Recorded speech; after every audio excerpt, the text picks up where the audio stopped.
I remember the day Matthew stepped into my life as if it were yesterday. I was tucked away in a cozy little cafe, nursing the cheapest coffee on the menu while attempting to sort through my jumbled thoughts. That's when he walked in, effortlessly resembling the character from a movie scene. There were no dramatic lights or sweeping soundtracks, just the soft jingle of the door and the mingled scents of stale coffee and his cologne filling the air. "Mind if I sit here?" he asked, his smile radiating warmth as he gestured toward the empty chair across from me. "Go ahead," I managed to reply, striving to keep my composure despite the surprise of his sudden appearance. From that moment, we connected as effortlessly as two puzzle pieces clicking into place.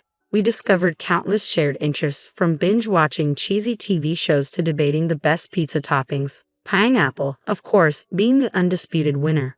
Our casual meetings quickly deepened into something more significant, and it felt like we had known each other for ages. Before long, marriage was a serious topic of conversation.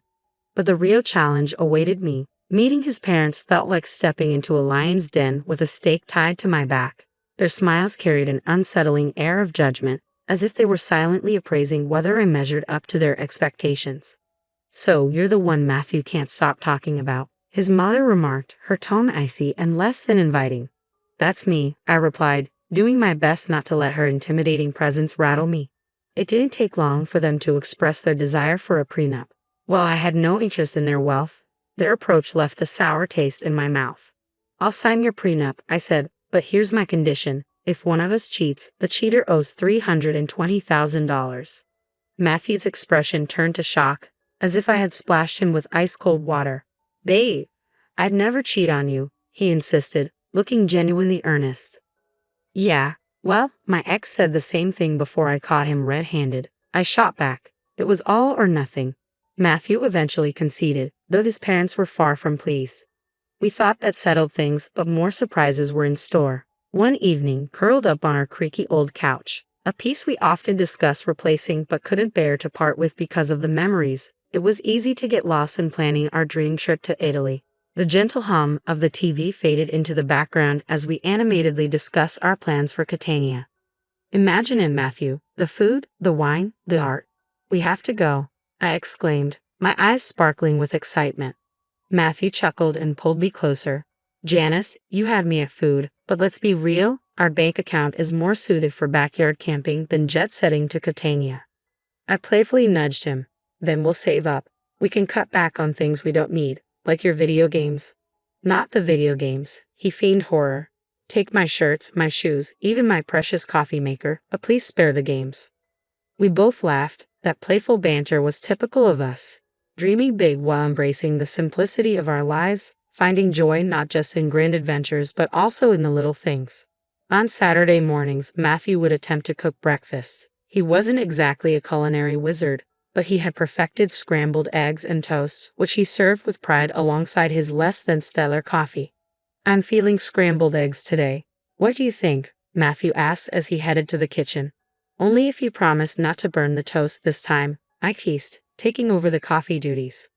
One day, while we were doing the dishes, a mundane chore that felt special simply because we were doing it together, Matthew broached a topic we had been dancing around. "Janice, we need to talk about, starting a family," he said, breaking the comfortable silence. I paused, a plate in hand. "I know, it's just scary, isn't it? What if it doesn't work out for us?" Matthew dried his hands on a towel and turned to face me. "Then we'll face it together. But we won't know until we try, right?" "How hard can it be?" he chuckled, affection lacing his voice. "Famous last words, huh?"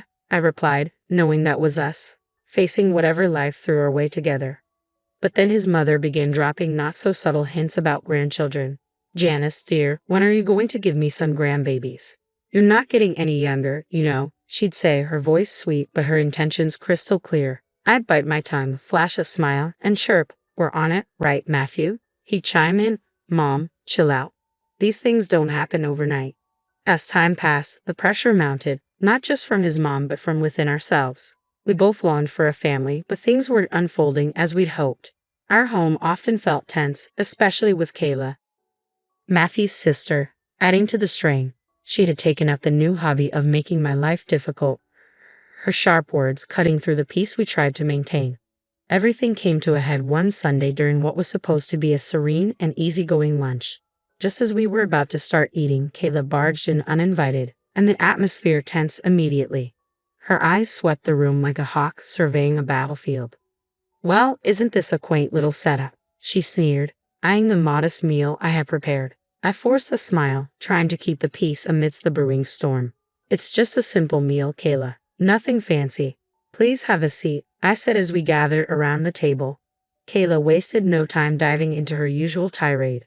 "You know, Janice," she started, her voice thick with condescension, "I was talking to Mrs. Kathleen the other day. Her grandson just became a dad. It made me think, when will you and Matthew have some good news for us? Time's ticking, you know." My cheeks burned with a mix of embarrassment and irritation. I glanced at Matthew, seeking his support, but he appeared suddenly captivated by his meal.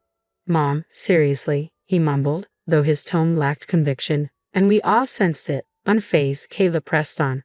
"I hate to be blunt, but you're not getting any younger. You work hard for your money, Matthew. Why waste it on Janice if she can't fulfill her basic duties as a wife? Hiring help for cleaning and cooking would be much more efficient, don't you think?" That comment was the final straw. "I'm doing my best here, Kayla," I blurted out. "It's not like I don't want children. And as for the house and cooking, I didn't realize marriage came with a job description." Kayla scoffed. "Marriage isn't a free ride, Janice. You have responsibilities, and frankly, you're not meeting them." Tension thickened the air, and tears welled in my eyes, but the deepest wound came from Matthew's silence. When he finally spoke, it wasn't to defend me. "Mom's right. Maybe we should consider getting some help around here. It would take some pressure off you too," he suggested. His words felt like a betrayal, and I suddenly felt starkly alone. As Kayla's visits became more frequent, so did her criticisms. She scrutinized every corner of her home, pointing out flaws. "You call this clean?" she sneered. "Looks like a pig-sty to me." Then came the jabs about my appearance. "Is that what you're wearing? A wife should dress to please her husband. No wonder Matthew seems exhausted. He comes home to this." I tried to stand my ground. "Kayla, I dress for myself, not for Matthew. He's tired because he works hard, not because of my outfit." But it was futile. Kayla had made up her mind about me, and nothing I said could sway her. Matthew's lack of support cut deep. Every night after his mother left, we would argue. "Why won't you defend me? She's bulldozing over us, and you just stand by." "Janice, she has her ways." "What do you expect me to do? Kick my mom out?" "No, but I expect you to be my partner, to stand with me, not against me." It became clear that this situation was more than just Kayla's disapproval. It was a test of our marriage, a trial of whether we could withstand the relentless barrage of her criticisms. As the weeks passed, it dawned on me that this was not a temporary phase. It was a full-blown assault. If we didn't take action soon, there might be nothing left to salvage. The atmosphere between Matthew and me turned icy, exacerbated by Kayla's intensified critiques. Life at home became unusually tense, and I couldn't shake the feeling that Matthew was keeping something from me. It wasn't just the usual stress from work. There was an unsettling change in his behavior that hinted at deeper secrets. It started subtly with his phone habits. Matthew, who had always been an open book, began stepping out of the room for calls, particularly those from someone named Austin, allegedly a new colleague who had a lot of questions. One quiet evening, trying to keep the conversation light, I asked, "Who's this Austin at work?" Matthew's reaction was instant and telling. His body stiffened, and he looked away, a clear signal of his discomfort. "Just a new guy at the office. Really inquisitive," he answered too quickly, avoiding my gaze. But there were more troubling signs. Matthew, who had previously been indifferent to fashion trends, started transforming his wardrobe. Out went the graphic tees and faded jeans, replaced by neatly pressed shirts, sleek trousers, and even a new cologne that lingered around him each morning. "What's with the new look? Planning to model for a department store catalog?" I joked, trying to mask my growing concern. One morning, as Matthew styled his hair in a new way, I joked, "Planning to model for a catalog." He gave a nonchalant smirk. "Why not spruce things up a bit? No harm, right?" But the late nights began to pile up. "Sorry, love. This project is killing me. I'll be home late," his text would read, night after night. Often, it wasn't until the early hours of the morning that I'd hear the key turn in the door. Something felt off, a gnawing sense of unease that wouldn't fade. Driven by a mix of fear and a desperate need for the truth, I hired a private investigator. A decision that felt like it belonged in a melodramatic detective series. The results were just as dramatic. Inside a plain envelope were photographs and a voice recording. The images showed Matthew with another woman, their closeness unmistakable, while the intimate conversations on the recording shattered any illusions I'd held. Here was a man in love, but not with me. As I sat alone, absorbing the cold truth laid bare on my kitchen table, I realized these pieces of evidence could be crucial if our marriage crumbled into a divorce. The photographs transformed memories of our shared life into jagged fragments of betrayal, and the voice recording taunted me, echoing every tender word he'd ever spoken to me. Yet I kept this devastating discovery to myself, bearing the weight of heartbreak alone. I wasn't ready to confront him. Not yet. I needed time to plan and figure out how to approach the likely end of our marriage with some semblance of grace. In the days that followed, Matthew and I continued our charade. He wore the mask of the affectionate husband while I played the role of the content wife, our conversations peppered with artificial laughter and hollow words. "Everything all right?" he would ask, concern lacing his voice. "Just tired, you know. Work's been crazy," I would reply, the lie tasting sour in my mouth. Then one day, as I passed by Matthew's slightly open office door, the truth spilled out. He and Kayla were discussing not trivialities, but the future of our relationship, with grave seriousness. "I can't do this anymore, Mom," Matthew confessed, his voice heavy with weariness. "It's not just about Janice not having kids, it's more than that. I feel like we're just coexisting, not truly together." Kayla's response was razor sharp. "But think about it, Matthew. She hasn't given you a child. What else does she bring to our family?" Her words were cold and calculated, and the weight of their implications confirmed the lonely path ahead. This wasn't merely a rough patch, it was a profound disconnect that might be irreparable. As I stood there, feeling the fabric of our marriage unraveling, I knew tough decisions awaited me, decisions that would redefine my future. "We can't miss out on a generous gift from her, can we?" Kayla's cynical tone pierced me deeply. They had a plan: keep me around just long enough to enjoy the lavish gifts from her upcoming birthday celebration before cutting ties without a second thought. "Just a bit longer," Kayla had said, her venomous smirk etched into my memory. I stood frozen, fury and disbelief coursing through me. It was clear they intended to discard me as easily as crossing off an item on a grocery list. The sting of betrayal ignited a fiery determination within me. They saw me as nothing more than a pawn in their twisted game, but I was resolute in proving I was no one's fool. A few days later, we sat down for a family dinner that felt more like a scripted play than a warm gathering. Kayla, with a calculated smile, turned to me. "So, Janice dear, what do you have planned for my birthday? Something special, I hope." I met her gaze with a calmness that belied my inner turmoil. "Actually, Kayla, I've been thinking about arranging a dinner at the city's most exclusive restaurant, an evening you won't forget." Her eyes sparkled with greedy anticipation as she exchanged a satisfied glance with Matthew. They thought they had cornered me, but little did they know, I was already steps ahead in a different game. "Oh, Janice, that sounds wonderful. Just close family, keep it intimate," Kayla purred with feeding sweetness. "Absolutely, Kayla. We'll make it a night to remember," I replied, the words tasting like ashes in my mouth. The weeks leading up to Kayla's 60th birthday felt like a march toward a day of reckoning, each of her smirks and Matthew's dismissive nods fueling my resolve.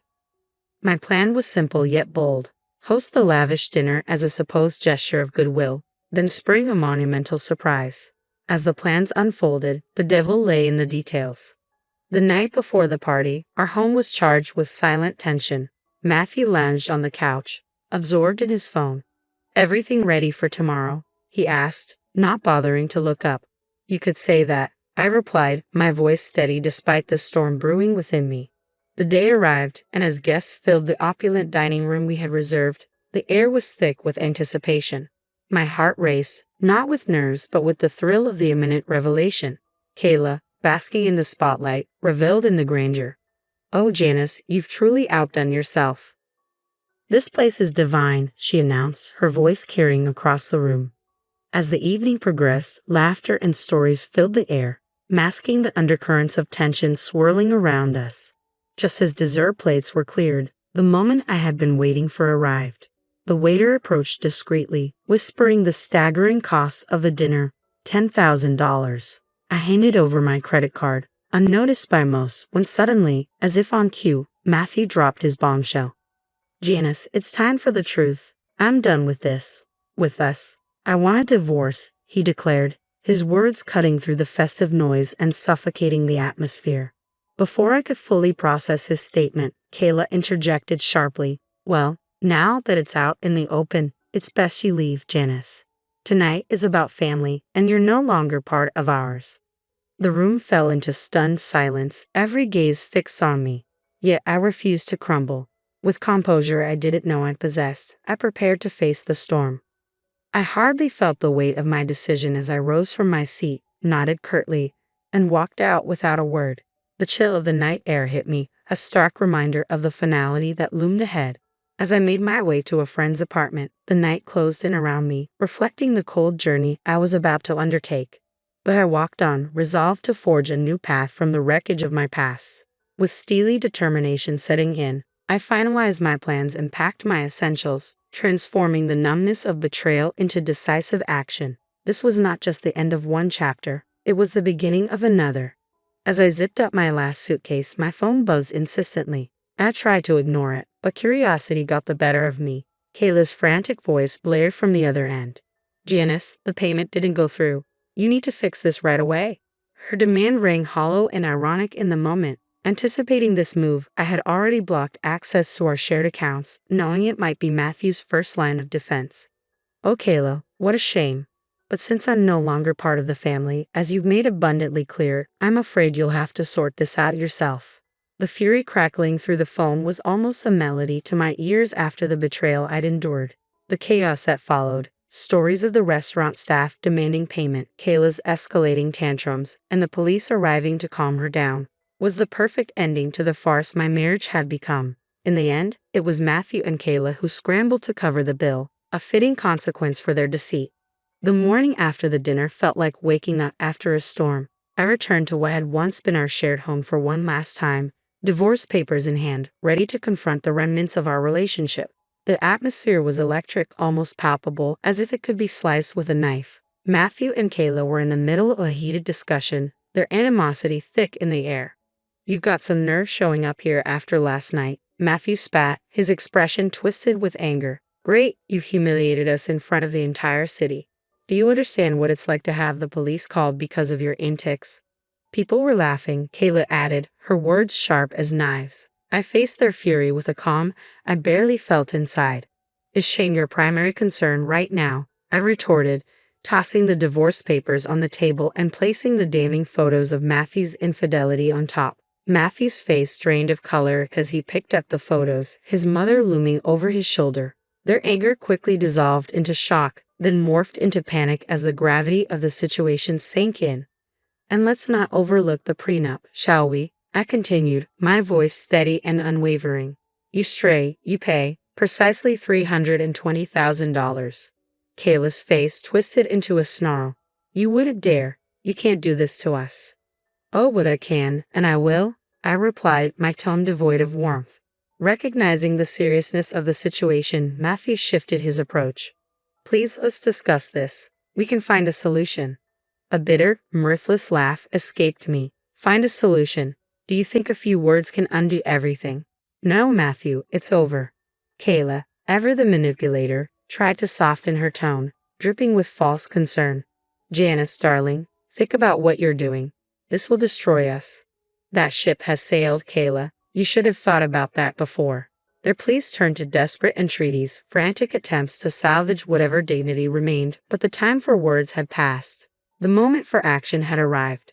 In the end, Matthew had no choice but to borrow money from his parents to settle the financial arrangements with me. As I walked away from that house for the last time, check in hand, I felt an immense weight lift from my shoulders. After everything that had transpired, I was finally free. I used the money from Matthew to make a down payment on a modest yet cozy place of my own. It's incredible how much peace you can find in a home that's entirely yours, where every nook feels like a sanctuary from the storms of a past life. Now, life is quieter, and that's exactly how I prefer it. I have a job that keeps me busy, friendly neighbors who greet me with smiles, and a small garden that's mine alone to cultivate. Occasionally, I hear bits of gossip about Matthew and Kayla. Just the other day, while picking up coffee at the local cafe, a popular spot in the community, I ran into someone from the old neighborhood. After exchanging pleasantries, they leaned in, their voice dropping to a hush. "Hey, have you heard the latest about your ex and his mom?" Their eyes sparkled with intrigue. I raised an eyebrow, intrigued yet detached. "Can't say that I have." "Do tell." They seem to be at odds. Apparently, Kayla isn't too pleased with Matthew's new girlfriend. Rumor has it they've been arguing nonstop. It puts your past situation in a new light, doesn't it? We quickly moved on from the topic, but as I walked away with my coffee, I felt a deep sense of relief. There was a time when such news would have disturbed me, but now it was just another story in someone else's drama. These days, my biggest concerns revolve around whether my tomatoes will ripen before the squirrels get to them, or if I'll ever master yoga without looking like a newborn deer. Life is simpler, quieter, and significantly more satisfying on this side of the chaos.